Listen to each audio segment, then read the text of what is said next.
ta présence en moi devienne réelle, que ta présence en moi devienne palpable. Je veux une autre dimension de toi. Que ta présence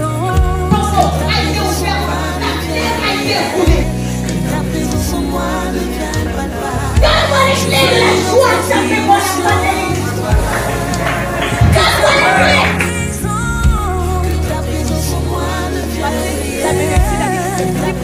Mais je crois. Je veux une autre dimension de toi. De ta présence.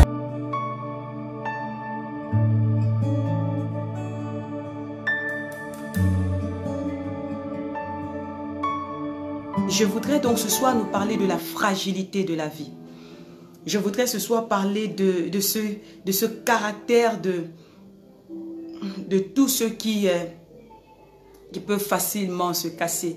Je voudrais nous parler de ce manque de solidité. Je voudrais nous parler du côté fragile de la vie. J'aimerais nous parler des bonnes questions que nous devons nous poser dans ce moment important de notre vie. J'aimerais dire que bien souvent, il nous arrive de vivre la vie en pensant que nous sommes en balade sur la terre et ce faisant, nous passons à côté des choses importantes, sinon des décisions importantes que nous aurions dû prendre dans notre vie. Pourquoi? Tout simplement parce que nous n'avons pas su nous poser les bonnes questions alors qu'il fallait que nous les posions. Et ce soir, j'aimerais parler de la fragilité de la vie. Il y a quelque temps, d'ailleurs, je lisais les posts de maman Josette, celle qui est connectée, Josette Andem au bien au Canet. Je la vois connectée. Il y a quelque temps, elle partageait une partie, sinon un pan de son histoire que je connais très bien. Un matin, elle s'est levée avec un AVC. Un matin, elle s'est levée alors qu'elle avait tous ses membres qui fonctionnaient très bien, tous les membres de son corps qui étaient en bonne santé. Elle a dormi et un matin, elle s'est levée AVC, je pense toute la partie gauche, si je ne me trompe, ou la partie droite, je ne sais plus très bien, de son corps était paralysé. Il y a des jours comme ça où vous dormez et vous vous levez le lendemain matin paralysé d'un côté de votre corps, pas parce que vous l'avez souhaité, pas parce que vous l'avez voulu, mais parce que la vie a ce côté très fragile que souvent nous ignorons ou bien souvent nous en prenons conscience lorsque nous sommes en train de perdre un être cher. Et ce soir, j'aimerais que nous ne pensions pas à ce côté fragile de la vie à cause du décès de quelqu'un ou bien à cause d'une situation difficile qui nous est arrivée. Je voudrais que nous pensions à ce côté fragile de la vie parce que la vie que nous possédons n'est qu'un petit temps que nous sommes appelés à faire sur la terre. La Bible dit que Dieu nous a prêté notre corps pour un tout petit peu de temps sur la terre. Alors les amis, puisque nous avons eu comme un petit temps sur la terre, comme près de Dieu, j'ai envie de dire ça comme ça, un petit temps sur la terre, il est question pour nous de bien préparer, sinon de bien vivre notre vie sur la terre pour ne pas passer à côté de l'essentiel. Alors je disais tout à l'heure que maman Josette qui est connectée là, qui est connectée sur ce live, un matin s'est levée et tout son côté droit était paralysé. Ah oui, c'est le côté fragile de la vie. Bonsoir à Papa David et à Maman Batena qui sont connectés. Voilà, nous sommes en bas, c'est sûr, nous sommes en bas. Que Dieu vous bénisse. Et il y en a d'autres qui se lèvent un matin et qui apprennent la nouvelle de la perte d'un être cher. Il y en a d'autres qui se lèvent un matin, qui prennent la voiture en disant au revoir à monsieur et à madame et qui ne reviennent plus, monsieur ou à madame, voilà, et qui ne reviennent plus jamais parce que la vie s'est arrêtée durant le parcours jusqu'à leur lieu de travail. Il y en a d'autres qui ont pris un avion comme Kobe Bryant et sa fille et qui ne sont jamais rentrés à la maison. Il y en a d'autres, les amis, qui ont dit au revoir à leurs parents pour aller passer des études à l'extérieur et qui ne sont plus jamais revenus. Il y en a d'autres qui, les amis, ont dit au revoir à un fiancé et qui les a retrouvés, qui leur, je sais pas, on ou là, je sais pas, retrouvés dans un cercueil. Il y en a d'autres. Je me souviens d'un ami avec qui j'ai fait l'université. Il était major de sa promotion. Il se prénommait Karl. Karl était le major de sa promotion en psychologie. Et il était son avenir était tout tracé devant lui. C'était un jeune gars qui aimait Dieu, qui était passionné de Dieu. J'aimais ce gars. Je l'aimais dans sa foi. Je l'aimais dans sa joie de vivre. Nous étions voisins de chambre. Et quand je préparais, souvent, j'allais lui donner un peu à manger. Et souvent, je me rappelle de lui qui avait sa guitare, comme ma guitare qui est derrière moi, et qui la tenait. Et là, il était au bord de son balcon et il chantait ce chant que j'ai oublié. Je me souviens de temps en temps, mais je l'ai oublié. Et il chantait des louanges à Dieu. Et là, je me joignais à lui et nous chantions avec joie, en riant de l'avenir, parce que nous étions certains que notre Dieu connaissait nos projets, les projets pour notre avenir, les projets pour sa destinée, pour ma destinée. Karl était un bon ami, c'était un bon frère à moi. Et le jour il a soutenu, il a eu mention très bien, il allait en Europe, en France. Quelques années plus tard, on nous a appelés pour nous dire qu'on avait retrouvé Karl assis dans sa chambre, mort depuis 3 jours. J'aimerais parler de la mort à travers le thème que je nous ai présenté. C'est un thème qu'on a tendance à prêcher seulement quand on va dans un décès. Ici à Dakar, lorsqu'il y a un décès dans la communauté gabonaise, les responsables des Gabonais, de certaines associations vont m'appeler, vont dire « Pasteur Gaël, est-ce que vous pouvez venir partager la parole de Dieu? Nous venons de perdre un compatriote. » Ce n'est pas une mauvaise chose. Mais ce soir, j'ai envie de briser la glace pour dire « Nous ne devons pas parler de la mort seulement parce que nous avons perdu un être cher. » J'aimerais briser la glace ce soir pour dire nous ne devons pas parler de cette triste réalité qui rencontre tous les hommes seulement lorsque nous sommes appelés à venir prêcher à un décès ou autre. J'aimerais ce soir parler de la fragilité de la vie, parce que la vie en elle-même est fragile, les amis, et personne n'est maître de son souffle de vie. Et parce que nous sommes face à cette réalité qui arrête tout homme, quel que soit son grade, quel que soit son degré, quelle que soit sa position dans cette vie, nous devons pouvoir, les amis, nous poser la question fondamentale. Mais qu'est-ce que la vie en réalité? Pourquoi Dieu m'a-t-il emmené dans cette vie? Pourquoi Dieu a-t-il voulu que je vienne et que je vive cette vie? Nous pensons à la mort et à la fragilité de la vie quand on a perdu un être cher. Et pendant 1 semaine, 2 semaines, sinon 3 semaines, peut-être même 1 mois, nous essayons de recadrer notre vie. Nous essayons de repositionner les pendules dans notre vie. Alors il faut que les pendules soient à l'heure dans ma vie. Il faut que j'arrête d'un peu de trop boire de l'alcool. Il faut que j'arrête de coucher un peu trop les femmes. Il faut que j'arrête de vivre un peu cette vie parce que je me rends compte que moi aussi je peux partir demain. Mais l'erreur c'est que on s'arrête un temps soit peu à cet instant et le lendemain, sinon les jours à venir, on a oublié que notre vie est fragile et qu'en réalité, le maître de la vie viendra frapper à la porte de notre cœur pour nous poser cette question fondamentale. Mais comment as-tu vécu ta vie sur la terre? Qu'est-ce qu'a été ta vie sur la terre? Ah, les amis, permettez-moi de nous parler de la fragilité de la vie ce soir. À chaque fois que je perds un être cher, je suis en train de me poser cette question. Mais pourquoi, Seigneur? Pourquoi tu as permis ça? Pourquoi il fallait qu'il s'en aille maintenant? Pourquoi il fallait qu'elle s'en aille maintenant? Mais Dieu, pourquoi as-tu permis cela? Et je suis sûre que beaucoup parmi nous, lorsqu'on se pose cette question, on n'a pas de réponse. Et j'ai l'habitude de dire plusieurs pourquoi non jamais de parce que. Pourquoi? Parce que, 3 points de suspension, on n'en sait rien. La fragilité de la vie. Jésus est face à cette réalité lorsqu'il parle aux disciples et à la foule. Nous sommes dans le livre de Marc chapitre 8. J'aime beaucoup le chapitre 8. D'ailleurs, j'aime beaucoup les chapitres de la Bible. Et là, Jésus est face à ses disciples et il leur pose une question fondamentale. Qui dit-on que je suis?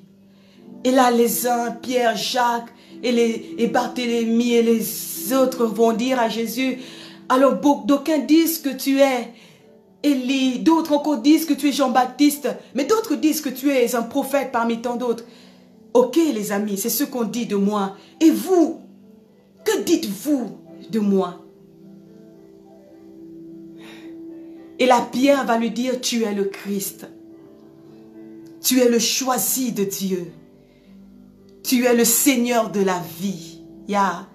Tu es le Christ signifie en réalité que tu es celui qui n'a pas été créé. Tu es le Christ signifie en réalité que tu es celui que le monde attendait pour vivre non seulement sur la terre une vie selon Dieu, mais vivre également l'éternité. En fait, tu es le choisi de Dieu. Tu es le Messie. Tu es le Messie, celui que le monde attendait. Et là, Jésus dit, yeah, merci Pierre, tu as eu la révélation. Cette révélation ne te vient pas des hommes. Elle te vient assurément de l'esprit de mon Père qui vient te révéler ces choses. Quelques minutes après, Jésus va commencer à leur enseigner, à leur préparer sur sa mort prochaine. Et il leur annonce qu'il va bientôt mourir, il va bientôt partir. Yeah, il va bientôt mourir, il faut que je meure. Je vais connaître une grande souffrance. Je vais être, comment dire ça, crucifié par les sacrificateurs, les anciens, les scribes. Ne vous inquiétez pas, le 3e jour, je reviendrai à la vie. Le 3e jour, je ressusciterai d'entre les morts. La bonne nouvelle, c'est que le Dieu que nous suivons est revenu d'entre les morts. Il est le Seigneur de la vie, les amis. Alors à cet instant, Pierre prend conscience qu'on est en train de parler de son Seigneur de gloire. Et il prend Jésus à côté, il dit à Jésus, non.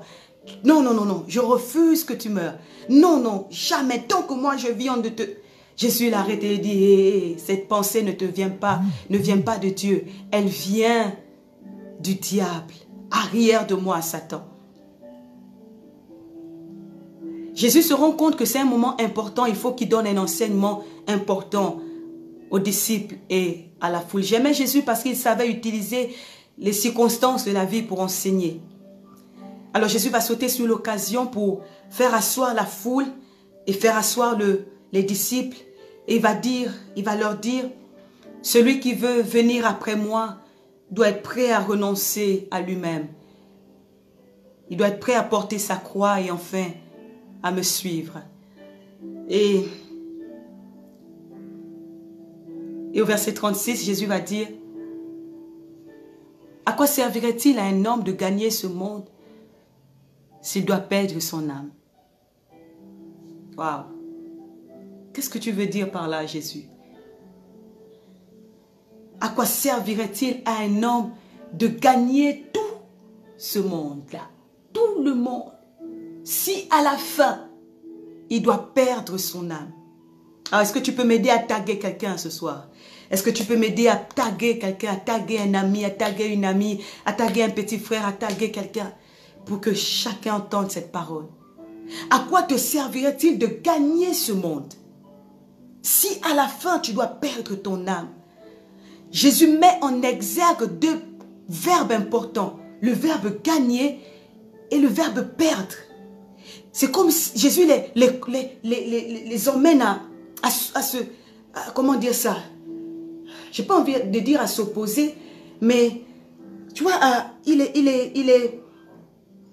voilà, il emmène une comparaison entre le verbe gagner selon le monde qui nous emmène à perdre selon Dieu et perdre selon Dieu qui nous emmène à gagner selon lui. Bien-aimés dans le Seigneur, la réalité de la vie dans laquelle nous sommes emmène chaque personne à courir vers les biens matériels de ce monde.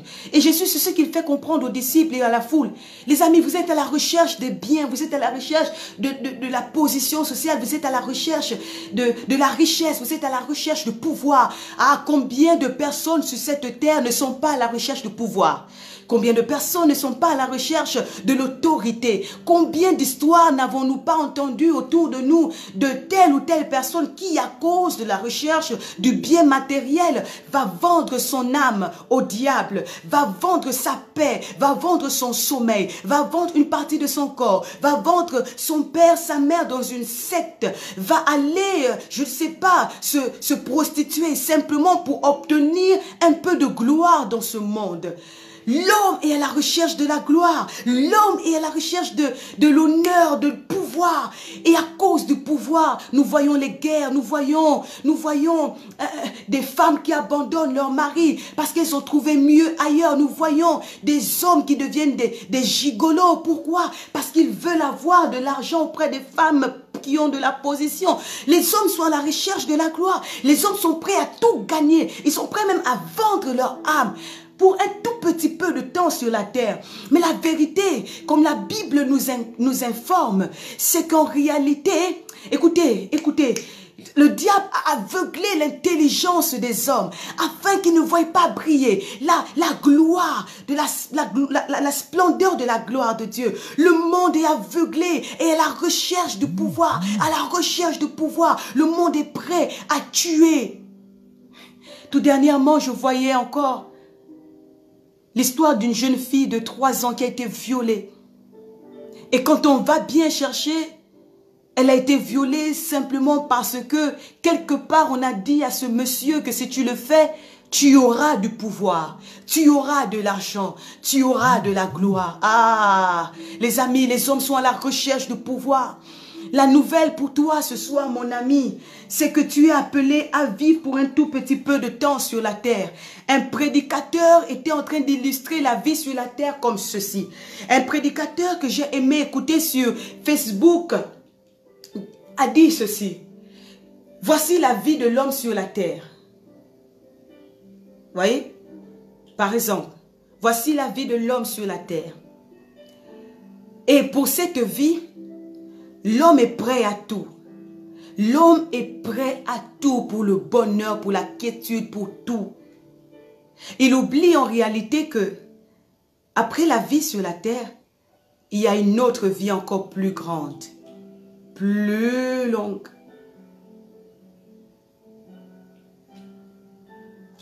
Et l'homme finit par oublier que la vie en réalité est très fragile. Et d'aucuns même vont et prennent l'engagement de marcher avec Dieu. Mais lorsqu'ils entrent dans cet engagement, ils finissent par oublier qu'ils ont pris un engagement de vivre pour Dieu. Et ils commencent à aller chercher quelque part le pouvoir pour faire tomber les gens, pour avoir de l'ascendance sur les gens. Et ils commencent à vivre leur vie, sinon leur foi chrétienne, en dents de scie. Ce soir, j'aimerais parler à tout un chacun. Et j'aimerais nous dire que la vie est fragile. Vous savez, il y a 2 semaines, lorsque vous avez constaté que j'étais absente sur les réseaux sociaux. En fait, j'ai eu, dans la nuit, je dormais et je me sentais très fatiguée. J'étais tellement fatiguée.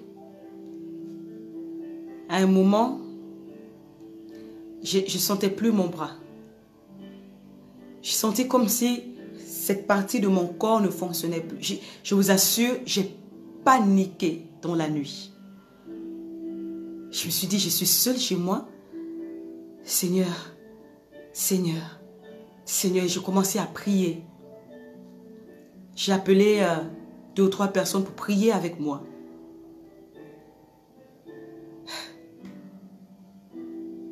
Je vous avoue, j'étais là chez moi et j'ai commencé à paniquer. Qui ne panique pas devant certaines choses? Qui ne panique pas devant... Il y a un tout à coup, il y a un inattendu qui arrive souvent. Et qu'est-ce qui arrive, Seigneur? Qu'est-ce qui se passe? Qui que nous soyons, les amis, nous devons comprendre que la vie est fragile. Parce que la vie est fragile, le psalmiste a dit, ce verset que j'aime beaucoup dans le livre de Psaume 90, verset 12, il dit: enseigne-nous à bien compter nos jours, afin que nous appliquions nos cœurs à la sagesse. Enseigne-nous à bien compter nos jours. Enseigne-nous à bien compter nos jours.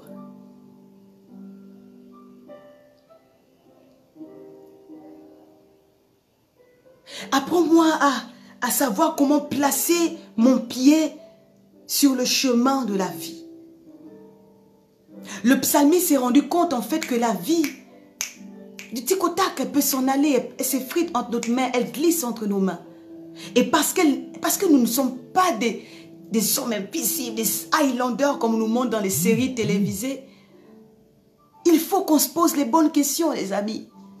C'est quoi la vie en réalité? Mais pourquoi est-ce que Dieu m'a emmené sur cette terre? Est-ce que c'est simplement pour courir à gauche et à droite? Je veux te dire ce soir,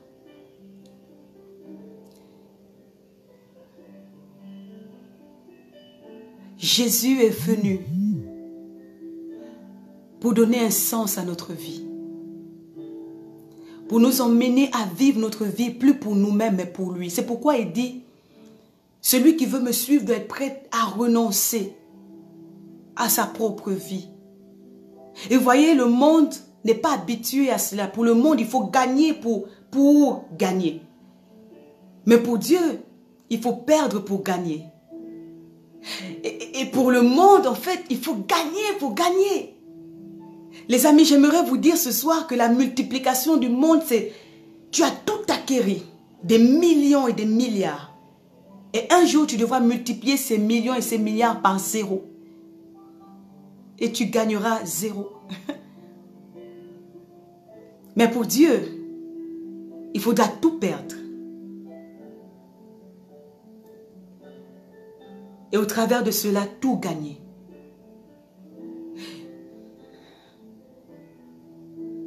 Jésus est venu pour donner un sens à notre vie. Parce que la vie en elle-même est fragile, les amis. Nous avons la responsabilité de laisser Jésus entrer dans notre cœur pour faire de nous les hommes et les femmes qu'il veut que nous soyons. Parce que la vie est fragile et parce que nous n'avons pas besoin d'attendre qu'on nous prêche la parole de Dieu à un décès, qu'il est temps alors que nous sommes en bonne santé de nous poser les bonnes questions pour notre vie.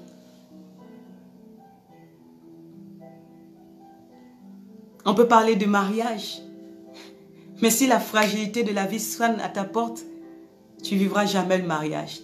Tu te seras bien préparé pour être un bon fiancé, une bonne fiancée.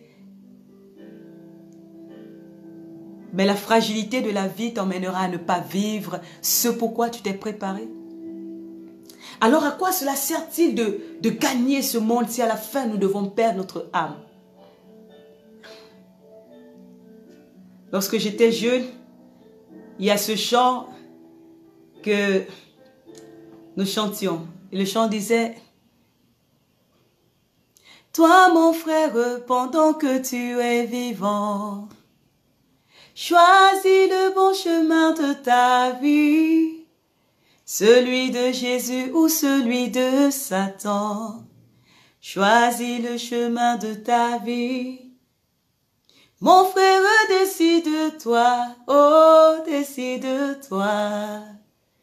Décide-toi, oh, décide-toi.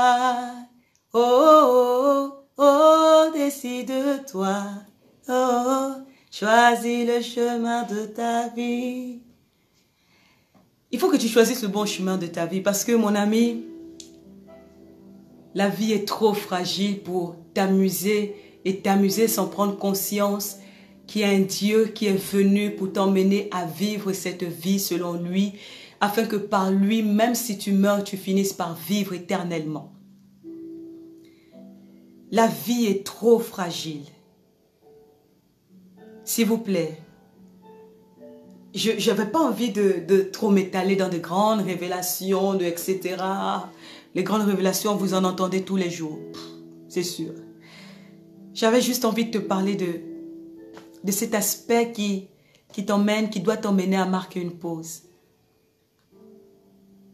Vis-tu ta vie selon Dieu ou selon toi-même?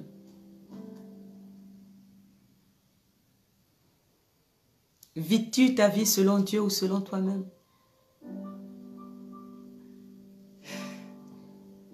C'est triste de décider de vivre ta vie pour Dieu et puis comme je l'ai mis dans un de mes posts tout dernièrement, ne sors pas du monde pour venir vivre encore le monde dans l'église.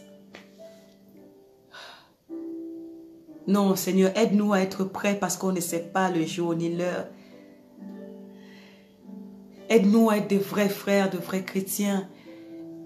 Aide-nous à prendre cette bonne décision de notre vie. Ça veut dire lâcher prise et puis décider de marcher à la suite de Jésus.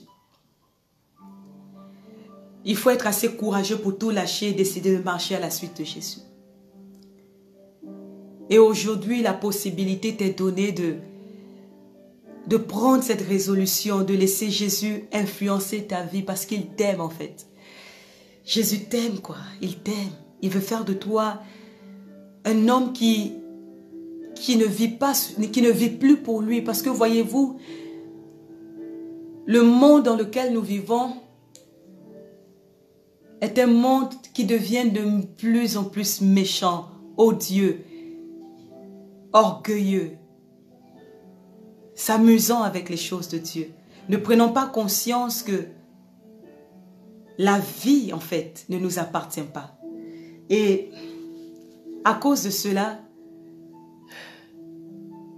j'ai envie de te dire, marque une pause.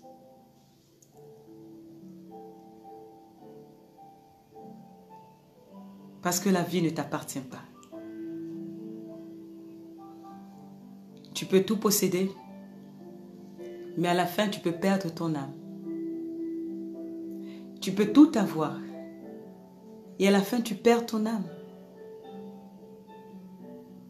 Jésus te dit, je suis le chemin, je suis la vie.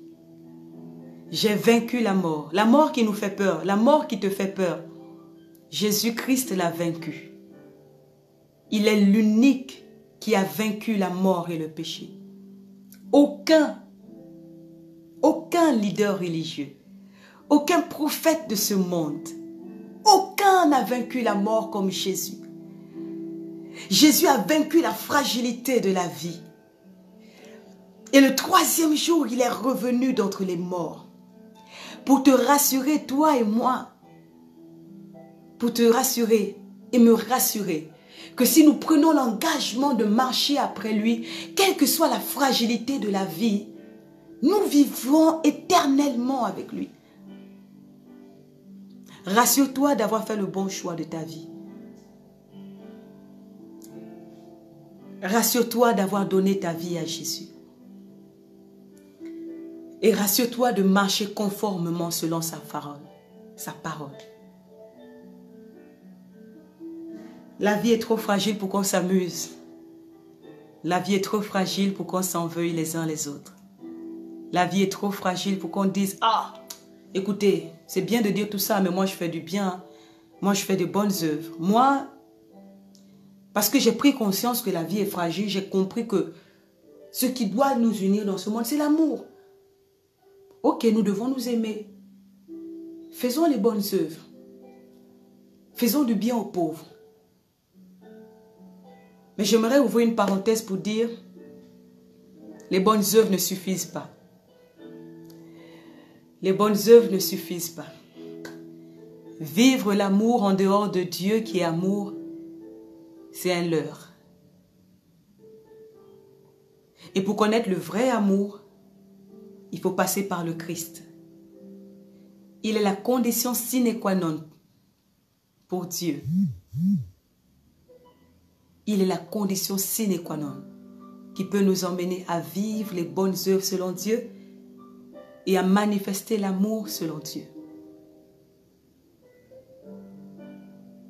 Que Dieu vous bénisse ce soir et que Dieu nous aide à prendre conscience que la vie ne nous appartient pas et que nous devons arrêter de penser que nous sommes des Highlanders, des Terminators. Non, nous sommes faillibles et nous sommes appelés à passer.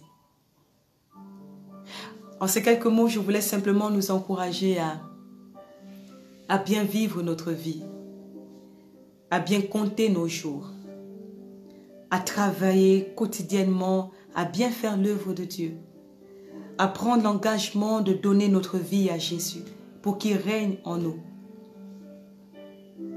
Perdre pour gagner ou gagner pour perdre. Le choix te revient. Perdre selon Dieu pour gagner selon lui ou gagner selon le monde et perdre.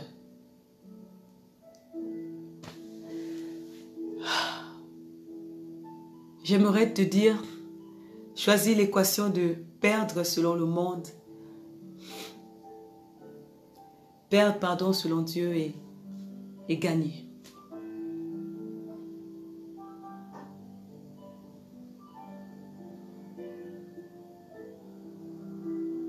Je préfère perdre pour gagner.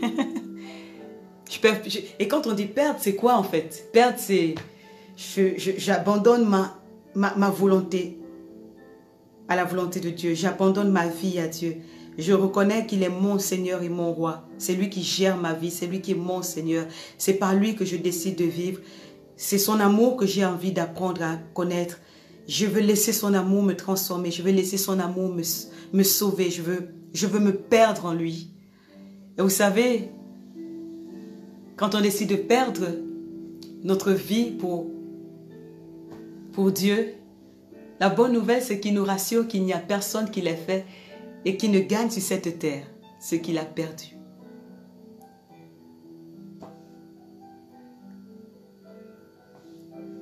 Que Dieu vous bénisse. J'avais juste envie de nous emmener à comprendre ce soir que la vie ne nous appartient pas. Et parce que la vie ne nous appartient pas, nous devons arrêter de vivre notre vie comme si elle nous appartenait. La vie appartient à Dieu et nous devons revenir à celui qui nous a donné la vie afin de la vivre selon lui et non pas la vivre selon le menteur qu'est le diable, le prince de ce monde. La vie est fragile. Alors donne ta vie à Jésus.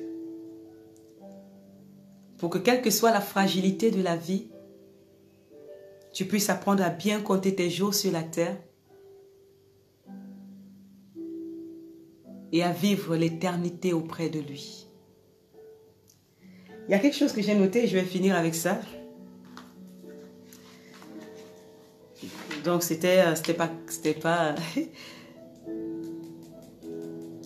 Vous savez, ce qui est extraordinaire, ce qui est beau, c'est qu'avec Dieu, quand vous décidez de tout perdre pour lui, en fait, vous gagnez tout. La vérité, c'est ça. C'est quand tu perds tout, tu gagnes en fait.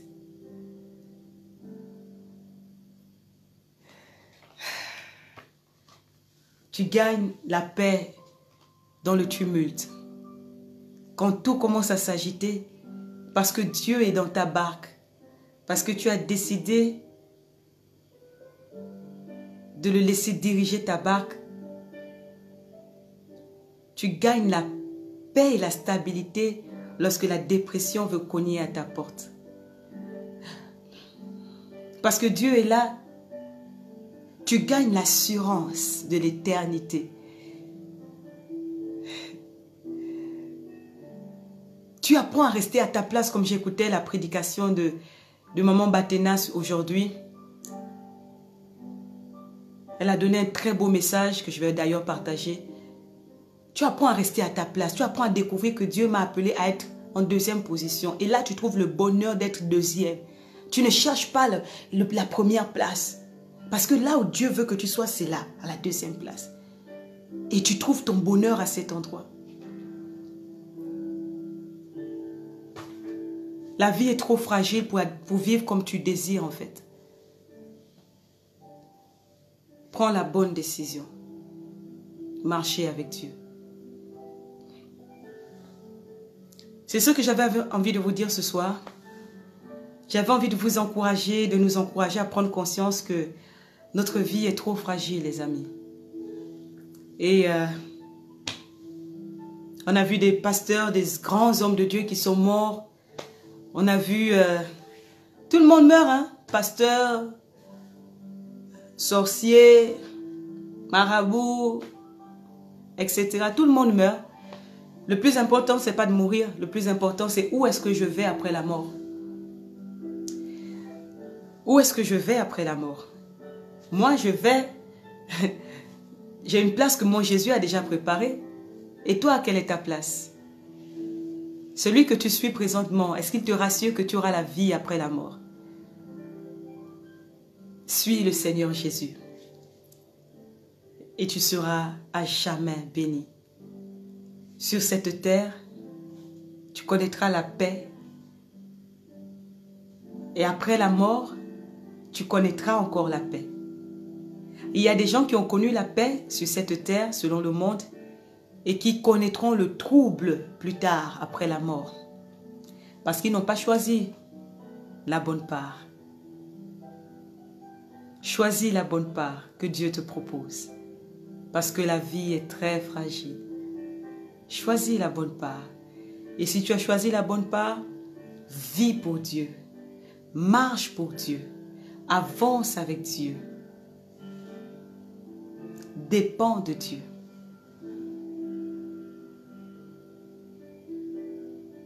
Choisir Dieu, c'est la meilleure des choses que tu puisses faire. C'est la meilleure des choses qu'on puisse faire. Et les bras de Dieu sont ouverts pour tout le monde. Pour le méchant, pour le bon, pour tout le monde. Que Dieu vous bénisse ce soir. Que Dieu vous bénisse. Que Dieu vous bénisse. N'oubliez pas. Seigneur, je ne veux pas perdre le monde je ne veux pas gagner le monde pour perdre mon âme. Seigneur, je veux que tu m'aides à apprendre à bien compter mes jours pour appliquer mon cœur à la sagesse. Pour appliquer mon cœur à mieux te connaître. C'est ma prière pour toi ce soir. Alors de là où tu es, si tu regardes cette vidéo maintenant, si tu regardes cette vidéo plus tard, et que tu n'as pas encore pris la bonne décision de ta vie, la décision de marcher selon Dieu, la décision de prendre ta vie si fragile et la déposer aux pieds du Seigneur, ce soir l'occasion t'est donnée de laisser l'amour de Dieu t'envahir, de laisser l'amour de Dieu te remplir. L'occasion t'est donnée de laisser Jésus faire son entrée dans ton cœur, de laisser Jésus envahir ta vie. L'occasion t'est donnée de laisser l'amour de Dieu te remplir. Un ami a l'habitude de dire que la vie d'un homme sans le Christ est comme une bouteille vide. Vous voyez, quand une bouteille est vide, le vent peut souffler, la bouteille va tomber. Mais si on remplit cette bouteille d'eau, elle sera solide. Facilement, elle ne pourra pas tomber. Et moi, ma prière ce soir, c'est que tu décides de laisser Jésus entrer dans ta vie et remplir le vase que tu es, afin de donner un sens à ta vie. Parce que Jésus est venu pour te donner la vie et la vie en abondance. Prie avec moi maintenant. Seigneur, je veux te donner ma vie. Je réalise que sans toi, je ne suis rien. Je réalise que ma vie est limitée. Parce que la vie est si fragile et parce que la vie ne m'appartient pas, je veux te la donner ce soir, afin que tu en sois le seul maître et le seul Seigneur. Aujourd'hui, je veux que tu règnes dans ma vie. Je veux que tu entres dans mon cœur et que tu m'apprennes à bien compter mes jours. Je me donne à toi, Seigneur. Sois mon Seigneur et mon Sauveur personnel. Au nom de Jésus. Amen. Si tu regardes cette vidéo, et si tu es rétrograde, tu as perdu ton premier amour, tu as perdu ton amour pour Dieu, j'aimerais prier pour toi maintenant. J'aimerais prier pour toi maintenant et au nom de Jésus, je déclare que le vase qui était désormais vide puisse retrouver son plein, que l'amour de Dieu te remplisse maintenant, que l'amour pour Dieu te remplisse maintenant. Je prie que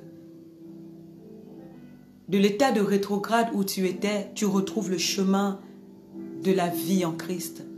Je prie pour que ta foi soit à nouveau restaurée, renouvelée au nom de Jésus.